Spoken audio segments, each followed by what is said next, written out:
The morning of July 28, 1914, broke grey and heavy over the industrial city of Newcastle upon Tyne in northeast England. The air smelled of coal smoke, wet iron, and the salt of the nearby North Sea. Along the River Tyne, the shipyards of Armstrong Whitworth were alive, with the clamour of thousands of hammers ringing against steel. This was the forge of empires, the place where the greatest weapons of the 20th century were hammered into existence. The sound was deafening, a symphony of industrial might that announced Britain's dominance over the world's oceans. Every rivet driven, every steel plate welded was a declaration of power.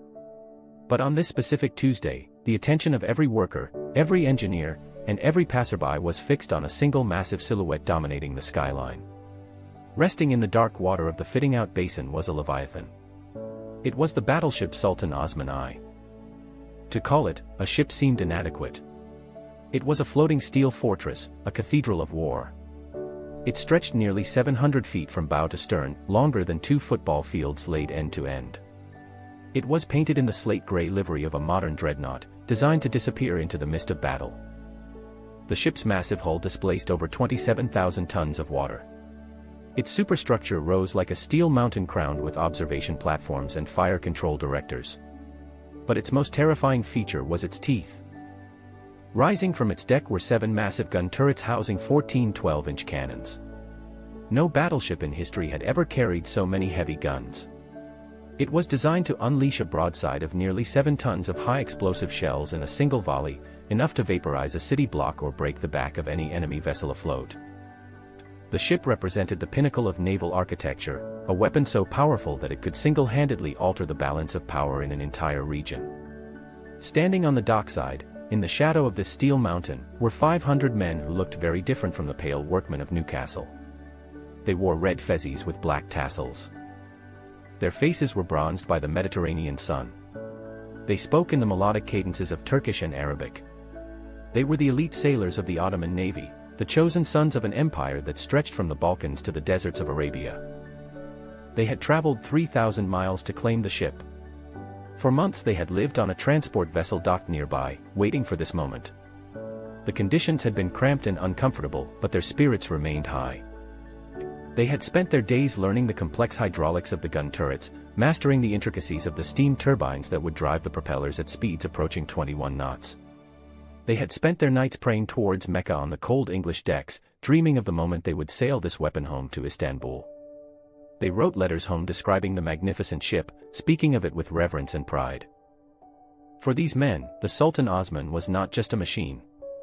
It was a savior. It was the physical embodiment of their nation's hope, a steel promise that the humiliations of the past would never be repeated. They knew that back home, millions of people were waiting for them. They knew that the Golden Horn was decorated with flags, that children lined the streets of Istanbul rehearsing songs of welcome. They knew that the Sultan himself was preparing to welcome them with a ceremony that would be remembered for generations. They were scheduled to cast off in exactly 5 days. The coal bunkers were full, packed with thousands of tons of Welsh coal. The ammunition magazines were loaded with shells that had been carefully inspected and stowed. The Turkish flag was folded and ready to be raised over the stern in a moment of national triumph. But they did not know that 300 miles south, in a high-ceilinged office in Whitehall, London, a decision was being made that would shatter their dreams and set the world on fire. Winston Churchill, the First Lord of the Admiralty, sat at his large mahogany desk, staring at a map of the North Sea. The map was covered with pins and pencil marks, showing the positions of fleets and the locations of naval bases. At 39 years old, Churchill was the youngest man to hold the post in modern times. He was brilliant, energetic, and arrogant, a man who believed that audacity and willpower could overcome any obstacle. He smoked a large cigar, the blue smoke drifting over the piles of urgent telegrams that littered his desk. Each telegram brought worse news than the last. The news from Europe was catastrophic. The continent was sliding toward the abyss. The assassination of Archduke Franz Ferdinand in Sarajevo, exactly 1 month earlier, had triggered a diplomatic landslide that was now becoming an avalanche. Austria-Hungary was crushing Serbia. Russia was mobilizing its massive steamroller army to defend the Serbs. Germany, the master of the continent, was preparing to strike at France through neutral Belgium, in accordance with the Schlieffen Plan. Churchill's mind, however, was focused on the water. He knew that if war came, and it was now a matter of when, not if, Britain's survival would depend entirely on the Royal Navy. The island nation imported most of its food. If the sea lanes were cut, Britain would starve. The Grand Fleet had to be able to crush the German High Seas Fleet and maintain the blockade that would strangle Germany's economy.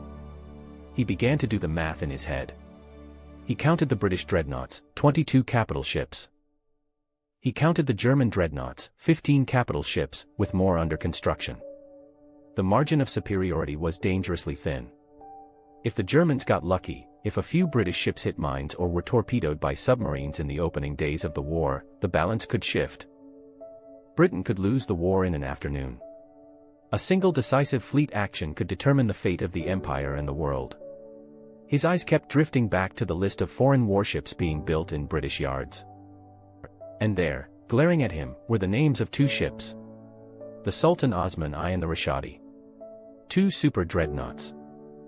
The most powerful ships of their generation.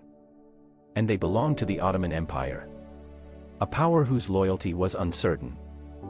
Churchill faced a nightmare scenario.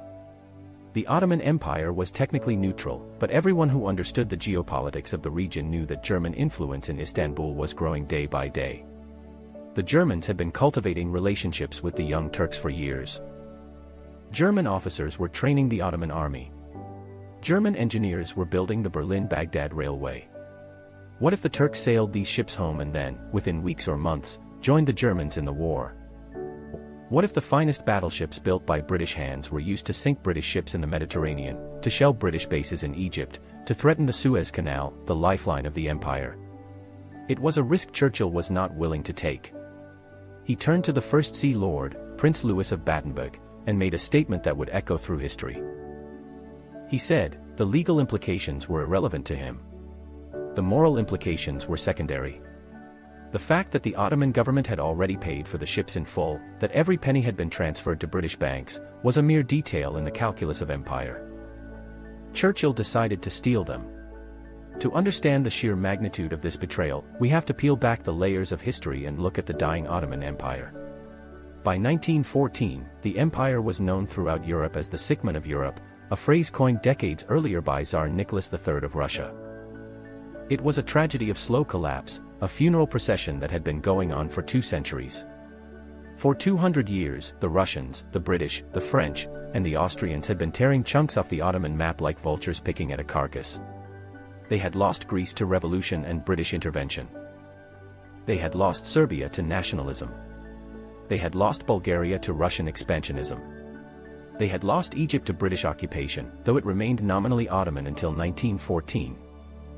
But the final humiliation came in 1912 during the Balkan Wars. A coalition of small Balkan states, Greece, Bulgaria, Serbia, and Montenegro, attacked the empire in what they called a war of liberation, but what was really a land grab. It was a disaster of epic proportions. The Ottoman armies, poorly equipped and badly led, were routed.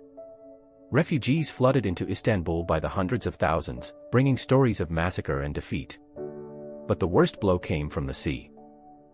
The Greek navy, which was tiny compared to the Ottoman fleet on paper, had purchased a single modern armored cruiser from Italy named the Georgios Avarov. The Avarov was a revelation of modern naval warfare. It was faster and had better guns than anything the Turks possessed. It could stand off at long range and pound the Ottoman ships without being hit in return. In 2 decisive battles, the Battle of Ely and the Battle of Lemnos, the Avarov single-handedly terrorized the Ottoman navy. It blocked the Dardanelles, the narrow strait that connected the Aegean to the Sea of Marmara and Istanbul beyond. It stopped the Ottomans from moving troops by sea, effectively cutting off the European provinces from reinforcement. The entire Ottoman fleet was bottled up in the straits, afraid to come out. It was a national humiliation of the highest order. The Turkish people watched from the hills of Istanbul as their rusting ironclads, relics of an earlier era, retreated from a single Greek ship. The psychological impact was devastating. After the war, the new government of the Young Turks, led by the triumvirate of Enver Pasha, Talat Pasha, and Jamal Pasha, vowed that this would never happen again. These were modernizers, nationalists who wanted to drag the empire into the 20th century.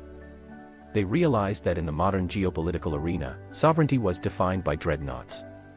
Naval power determined who controlled the seas, who could project power, who would be taken seriously at the diplomatic table.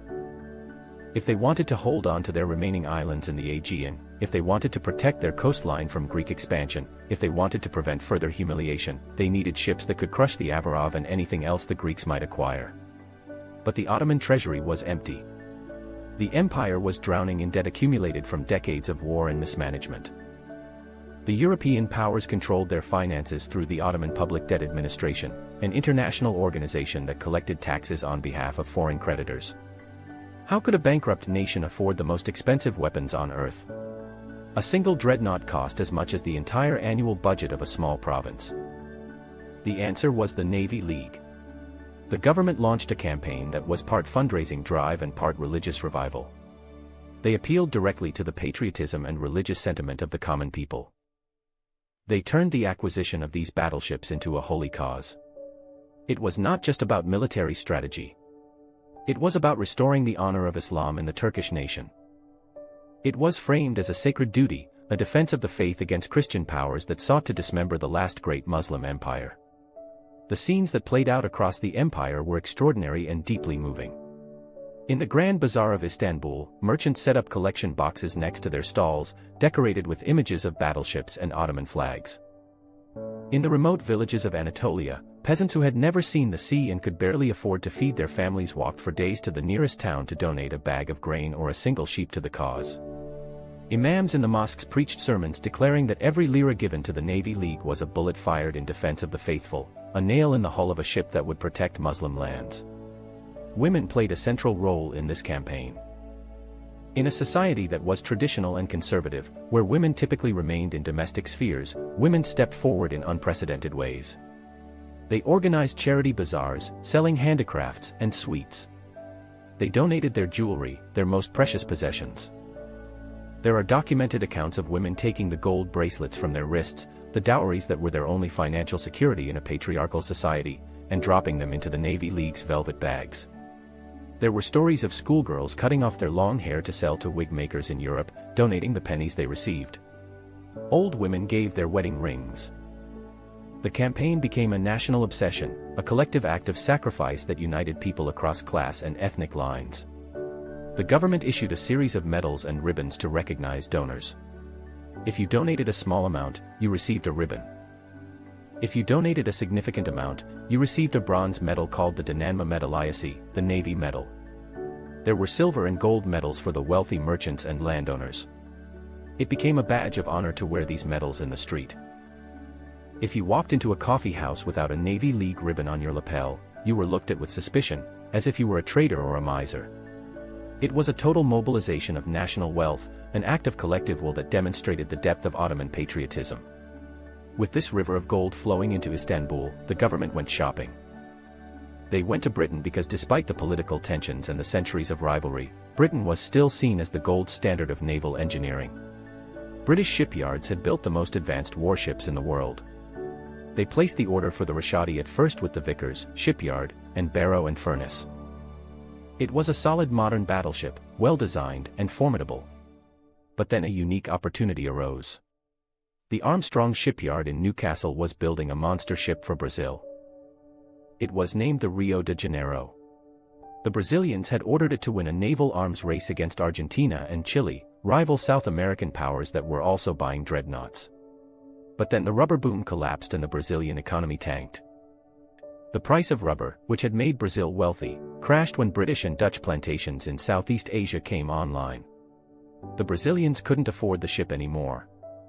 It was sitting on the stocks, half-finished, looking for a buyer, representing a massive financial loss for Armstrong Whitworth. The Ottoman government swooped in like a hawk spotting prey. They emptied the Navy League accounts. They took high-interest loans from French bankers who were eager to maintain Ottoman friendship. They bought the Rio de Janeiro and renamed it the Sultan Osman I after the founder of the Ottoman dynasty. The specifications of the Sultan Osman were bizarre and terrifying. Because the Brazilians had wanted to impress the world and intimidate their neighbors, they had demanded the maximum number of guns, regardless of the practical implications. Most battleships had 8 or 10 heavy guns. The Sultan Osman had 14, an unprecedented armament. It was a glass cannon, lightly armored compared to British or German ships, but packing a punch that could annihilate anything afloat. The ship was a gamble, a bet that firepower could overcome protection. And so we returned to July 1914. The ships were paid for. The final installment of gold had been transferred to the Bank of England. Technically and legally, the Sultan Osman and the Rashidi were sovereign Ottoman territory, as much a part of the empire as the palace in Istanbul. But in Newcastle, the atmosphere was changing. Captain Rauf Bey, the commander of the Ottoman mission, began to sense a shift. Rauf Bey was a national hero, a dashing naval officer who had led daring raids during the Balkan Wars, sneaking small torpedo boats past enemy patrols. He was the perfect choice to captain the flagship. He had established a good relationship with the British engineers, learning their language and sharing meals with them. But in the last week of July, the British managers stopped looking him in the eye. Conversations became evasive. Meetings were postponed without explanation. Churchill had sent a secret order on July 29. It was a masterpiece of bureaucratic obstruction. He told the shipbuilders to delay the departure by any means necessary, but do not be open about it. Be subtle. He told them to invent technical problems. Say the hydraulic pumps needed testing. Say the ammunition hoists were sticky. Say the coal bunkers needed to be restacked for proper weight distribution. Use any excuse, but do not let those ships leave. Rauf Bey was not a fool. He went to the shipyard daily, demanding answers with increasing frustration. He saw the ship. It was humming with life. Smoke was pouring from the funnels as the boilers were stoked. He saw provisions being loaded. Crates of food, barrels of fresh water. But when he tried to walk up the gangway, the British foreman blocked his path with polite excuses and apologetic shrugs. Rauf Bey sent frantic, encrypted telegrams to Istanbul. The British are stalling. I fear they intend to seize the ships. He requested permission to board by force if necessary and break out of the harbor before it was too late. But the government in Istanbul, paralyzed by the unfolding crisis in Europe and fearful of provoking Britain, told him to wait. They believed that British honor would prevail. They could not believe that the country of the Magna Carta, the nation that prided itself on the rule of law, would commit such a brazen act of theft. On the morning of August 1, 1914, the charade ended. Churchill had received intelligence that Germany was about to declare war on Russia. The Continental powers were mobilizing. Britain would likely be at war within days. He could wait no longer. He issued the order for requisition. A battalion of British infantry from the Sherwood Foresters Regiment marched down the cobblestone streets of Newcastle. They were in full combat gear. Rifles slung over their shoulders, bayonets fixed. Local residents watched in confusion as the soldiers marched through the gates of the shipyard and took up positions around the dry dock. They set up the Maxim machine guns on tripods, looking at the gangways of the Sultan Osman, ready to cut down anyone who resisted. Captain Rauf Bey arrived at the dock to find his ship surrounded by bayonets. A senior British officer, stiff and formal, approached him. He handed Rauf Bey a letter on official government stationery. It stated that His Majesty's government was exercising its right to preemptive requisition due to the national emergency. The Ottoman crews were ordered to collect their personal belongings and leave the area immediately. There would be no negotiation. The scene was one of crushing humiliation. The Turkish sailors, who had polished the brass and scrubbed the decks, who had learned the names of the British workmen and shared cigarettes with them, watched as the British bluejackets, the sailors of the Royal Navy, marched on board and took control of their stations. They watched British officers walk into the captain's cabin that Rauf Bey had prepared. The Ottoman flag, the red crescent and star, was lowered from the stern in a deliberate ceremony. The white ensign of the Royal Navy was raised in its place, snapping in the wind. Rauf Bey stood on the dock, his fists clenched, fighting back tears of rage. He was a warrior, a man trained to suppress emotion, but in this moment he felt the weight of national tragedy. He knew what this meant. It was not just the loss of a ship. It was a slap in the face of the entire Ottoman nation. It was a message from London that the Turks were not equals, that their property and their honor meant nothing compared to British interests. He gathered his men. They boarded the transport ship that would take them back to Istanbul, their faces masks of fury and sorrow. The journey home was a funeral procession. they were returning empty-handed. They had to face the millions of people who had given their gold. They had to tell the schoolgirls that their hair had been sold for nothing. They had to explain living in a different world to understand the intensity of the anger. It was not just a political dispute between governments. It was a personal robbery. Every man who had worn a Navy League medal felt like Churchill had reached into his pocket and stolen his money. The newspapers screamed for blood, running headlines that called for revenge. The posters of the Navy League, which had depicted the ship steaming to glory, were torn down or draped in black crepe as symbols of mourning. In the Dolmabahce Palace, the Ottoman cabinet was in turmoil. The government was divided. The Grand Vizier, said Halim Pasha, was a moderate who wanted to maintain neutrality. He argued that the empire was too weak to fight, that entering the war would be suicide. He wanted to negotiate with Britain for compensation, to demand the return of the money at least. But the Minister of War, Enver Pasha, was a different breed of man. Enver was 32 years old, ambitious, ruthless, and a fervent admirer of Germany. He had served as a military attaché in Berlin and had been dazzled by German efficiency and military power. He wore a German-style mustache and spoke German fluently. He believed that Germany was the future and Britain was the past, a declining empire clinging to outdated notions of superiority. For months, Enver had been trying to push the empire into an alliance with Germany. But the other ministers had resisted. They respected Britain's naval power and feared British retaliation. But now, Churchill had handed Enver the perfect weapon, a rallying cry. Enver stood up in the cabinet meeting and slammed his fist on the table. "Look at what the British have done," he shouted. "They treat us like slaves. They steal our ships. They spit on our honor. How can we trust them? The Germans treat us like warriors. They offer us an alliance of equals." And indeed, the Germans were quick to capitalize on the crisis. The Kaiser in Berlin saw the opportunity immediately. He knew the Ottomans were furious. He knew they felt defenseless without their fleet. He realized that if he could solve their naval problem, he could win them over and open a new front against Russia. Germany had a naval squadron in the Mediterranean commanded by Admiral Wilhelm Souchon. It consisted of the battlecruiser Goeben and the light cruiser Breslau. The Goeben was a magnificent ship, not as powerful as the Sultan Osman, but faster and battle-hardened. It had already seen action in the Adriatic and had earned a reputation for speed and aggression. On August 3, as the war was erupting across Europe with Germany invading Belgium and Britain issuing ultimatums, the German High Command sent a secret radio message to Admiral Souchon. "Proceed to Constantinople." This order set in motion one of the most dramatic naval chases in history. Souchon was in the western Mediterranean near Algeria, having just bombarded French ports. To get to Istanbul, he had to sail nearly 1,000 miles east, right through the heart of British naval dominance. Hunting him was the British Mediterranean fleet led by Admiral Archibald Berkeley Milne, a cautious officer who had risen through the ranks through connections rather than brilliance. Milne had a massive force. 3 battlecruisers, 4 armored cruisers, and 4 light cruisers. He outnumbered Souchon 10-1. It should have been an easy kill.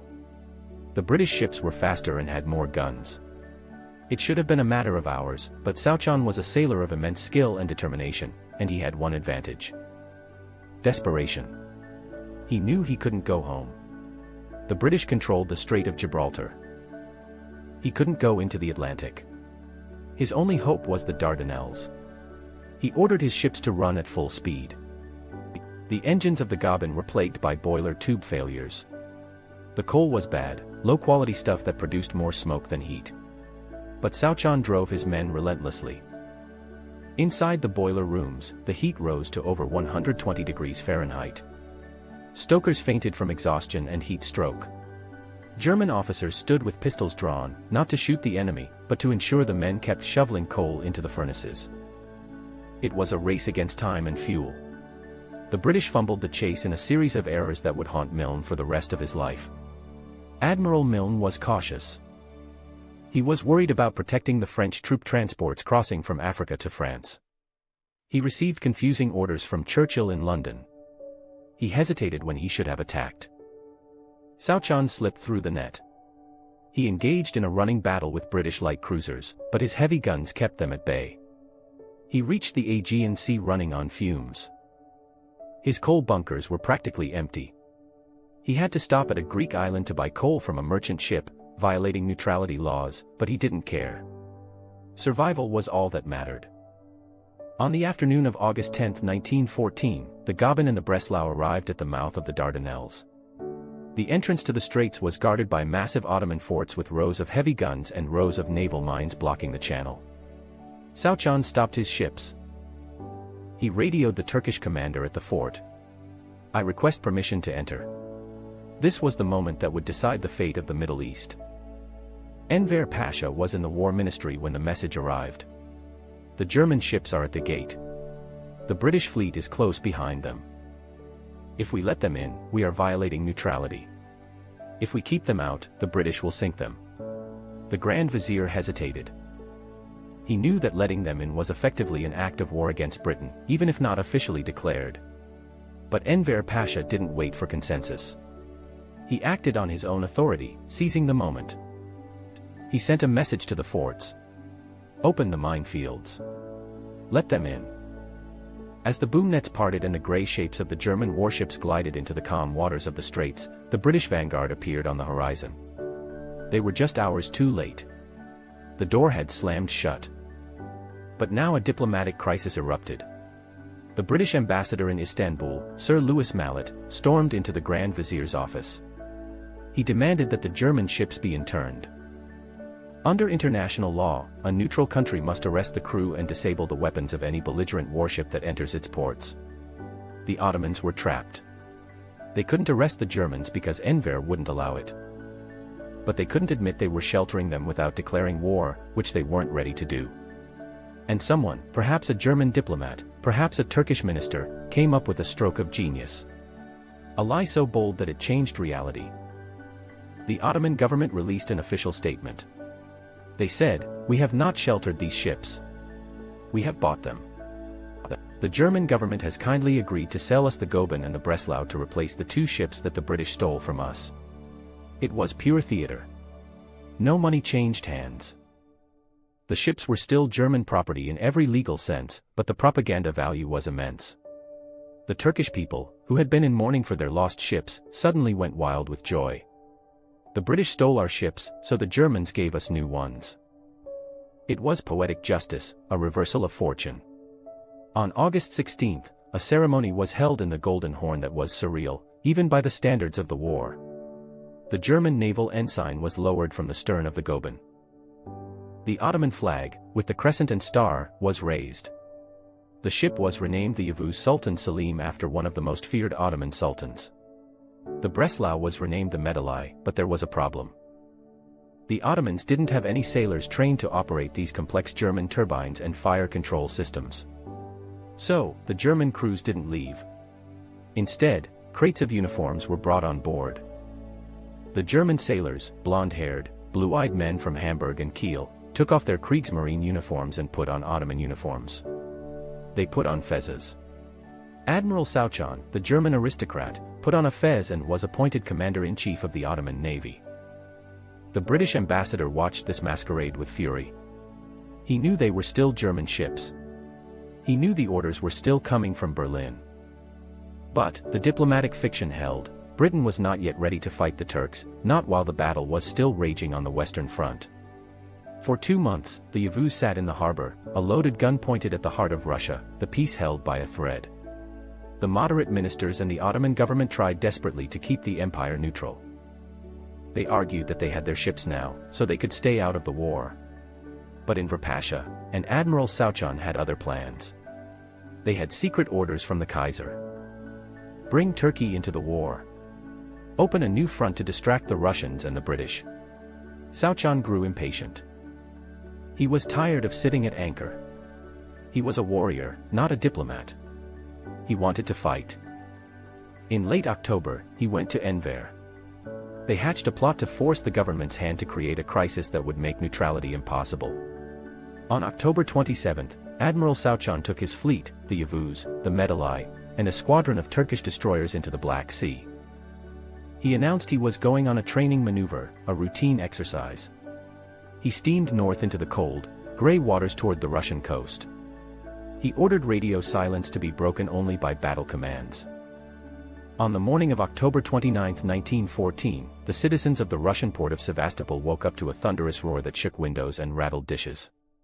They looked out to sea and saw a massive battleship flying the Turkish flag, firing heavy shells into the harbor. The Yavuz pounded the Russian naval base. Shells crashed into warehouses, docks, and ships. Simultaneously, the Medali shelled the port of Novorossiysk, sinking 14 transport ships and setting the massive oil storage tanks on fire. The smoke from the burning oil turned the day into night, a black cloud that could be seen for 50 miles. It was a sneak attack, a Pearl Harbor of the Black Sea. Sushant had done it. He had committed an act of war so flagrant, so brutal, that there was no going back. When the news reached Istanbul, the moderate ministers were horrified. They tried to draft an apology to the Khazar. They tried to claim that Sushant had gone rogue, acting without orders. But the Russians were not interested in apologies. They had been attacked by Turkish ships flying Turkish flags. On November 2, Russia declared war on the Ottoman Empire. On November 5, Britain and France declared war. The sick man of Europe had thrown away his crutches and picked up a gun. The Middle East was at war, and it all started because Winston Churchill wanted to save 2 ships. The Black Sea raid was the point of no return. As the Russian oil tanks burned in Novorossiysk, the fires of war began to consume the Middle East. In London, Winston Churchill received the news with a grim determination. His nightmare had come true. The Ottoman Empire had joined the Central Powers. The Dardanelles were closed, cutting off the vital supply line to Russia. The Suez Canal, the jugular vein of the British Empire, was now within striking distance of the Turkish armies. Churchill, the man who prided himself on his strategic vision, felt the weight of his own decision pressing down on him. He had stolen the Sultan Osman to protect the Royal Navy, but in doing so, he had handed the enemy a strategic victory, far greater than the value of 2 battleships. He needed to fix it. He needed a knockout blow that would vindicate his decision. His eyes turned to the map of the Dardanelles, that narrow, winding strait that separated Europe from Asia and led directly to Istanbul. Churchill conceived a plan that was audacious, daring, and ultimately doomed. He believed that the Royal Navy was invincible. He believed that if he sent a massive fleet of battleships to force the straits, they could blast the Ottoman forts into dust, sail up to the Golden Horn, and aim their guns at the Sultan's palace. The Ottoman government, he believed, would panic and surrender. The sick man would die of fright. It was a plan born of arrogance. It ignored the lessons of history. It ignored the fact that ships fighting forts almost always lose. Forts have stable gun platforms. They can't sink. But Churchill was convinced.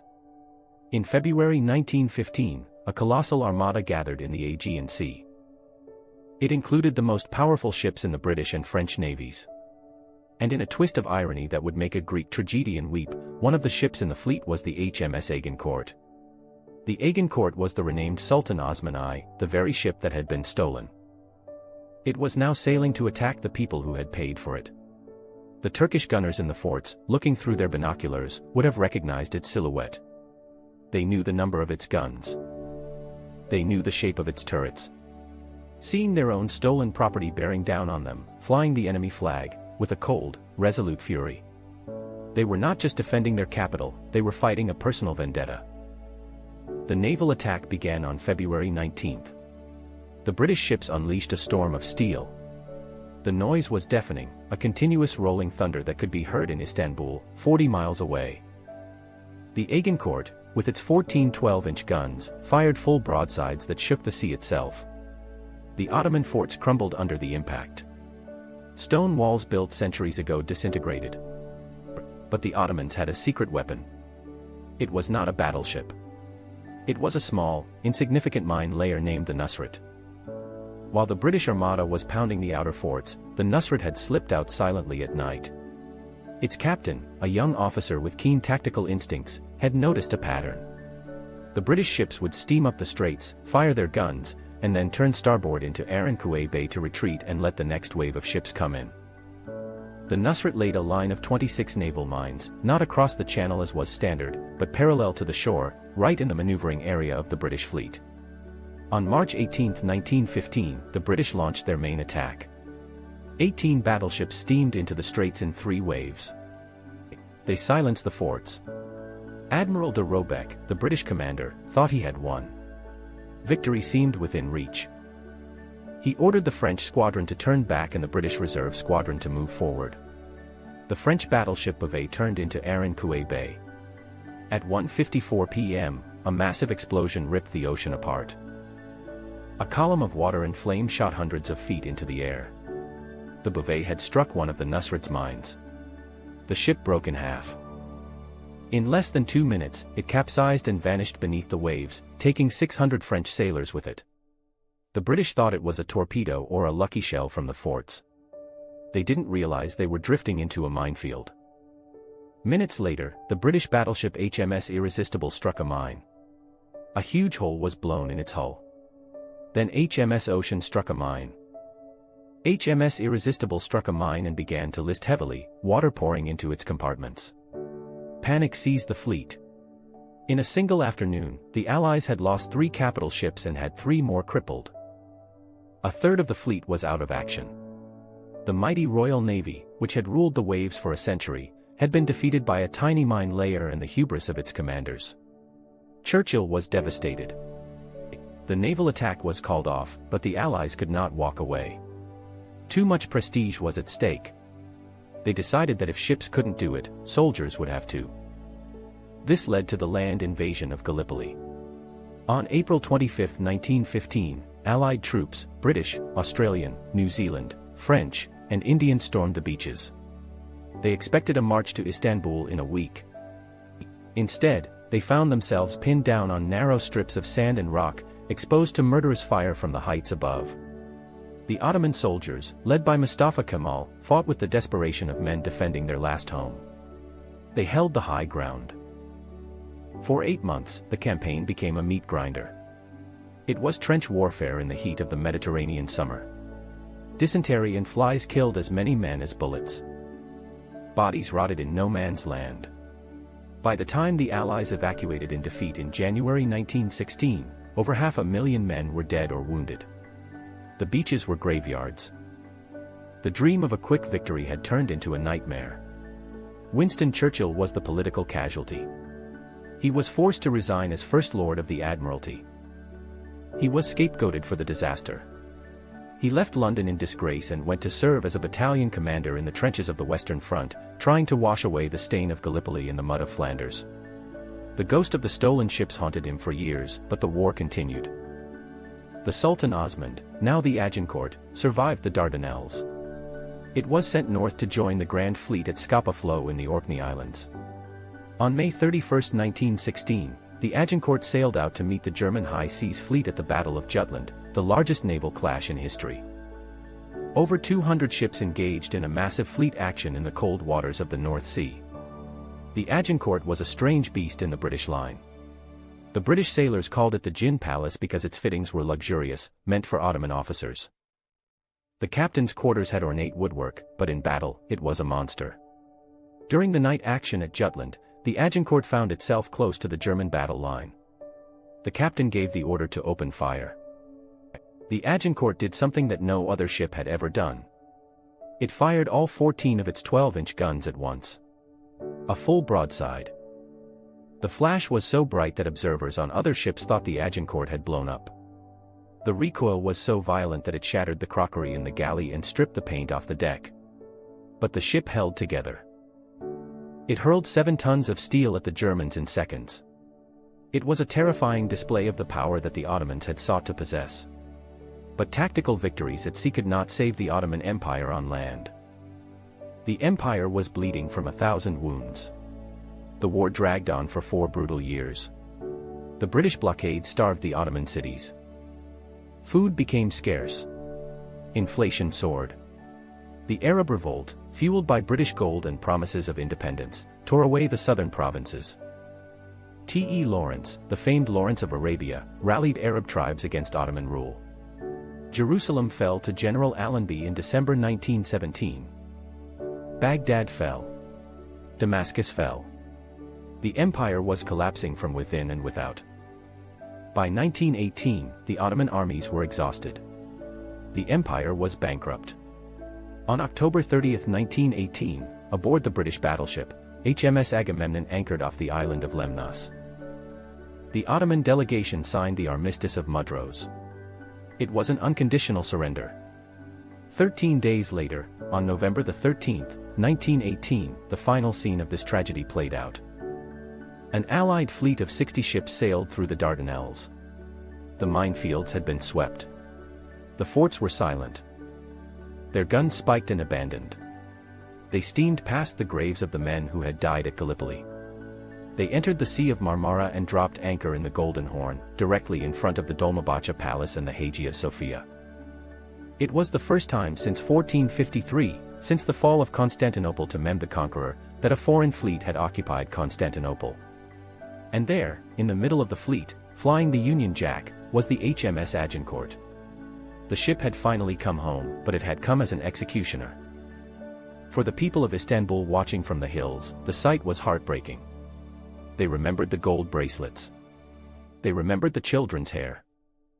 They saw their own ship, the vessel that was supposed to save them, now acting as the flagship of the occupation. It was a symbol of total defeat.